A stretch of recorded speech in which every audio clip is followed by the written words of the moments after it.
The city of Fort Worth owes one homeowner a big explanation and at some point probably a lot of money too. They demolished his house and they weren't supposed to. It was the wrong house. Dion Anglin, our Fort Worth Newsroom with the story you'll see only on Fox, and this is a big mix-up mess, Dion. Well, that's right, Steve. A big mix-up is exactly the case. City contracted demolition crews showed up on the right street at the right time, but for some reason, they tore down the wrong house. This is the shocking scene David Underwood found Saturday. A clear slab, all that's left of his home near Lake Worth, a property that, although vacant, has been in his family for decades. You can see from this Google map image what the three-bedroom ranch style looked like just 4 days ago. We came around Silver Creek and my wife, looking for the lot. My wife said, "David, I think the house is gone." And I'm like, "What?" And we looked up there and sure enough, it's gone. A home torn down by mistake. And tonight, the city of Fort Worth is confirming its huge blunder.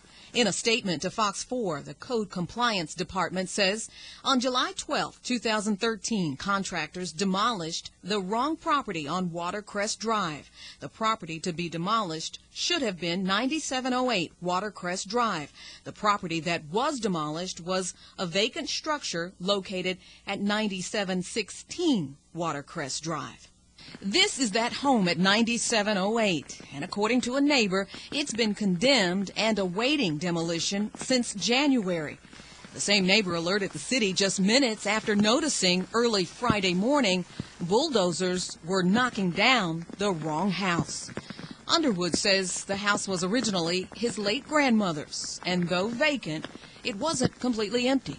We drove up there and walked around the slab, which was smooth, and wow. So as we left, I saw two city marshals on patrol, and I said, "Hey, you know, what happened?" He goes, I said, "Somebody's tore down our house." And he goes, "That was your house?" I'm like, "Yeah." He's like, "Oh." We have a desk and a chair and a lot of personal books and stuff that had been there from years past, and an antique mirror, and that was it. The rest of the furniture was gone. Underwood has a unique perspective on this mistake. He works for a company that builds community centers for underserved neighborhoods. He and his wife, soon to be empty nesters, were planning to fix up the lake home and move into it. I see so much around here that people that need help and have less, that it's an accident, and let's just do what's right and move on. Now tonight, the city also tells us that its staff is meeting to try and determine just what went wrong. Steve? Yeah, and to make sure it doesn't happen again. All right, Dion, the city did admit culpability, said they tore down the wrong house. So I imagine that opens the door for them having to compensate the homeowner in some way. Do we know how that'll be worked out?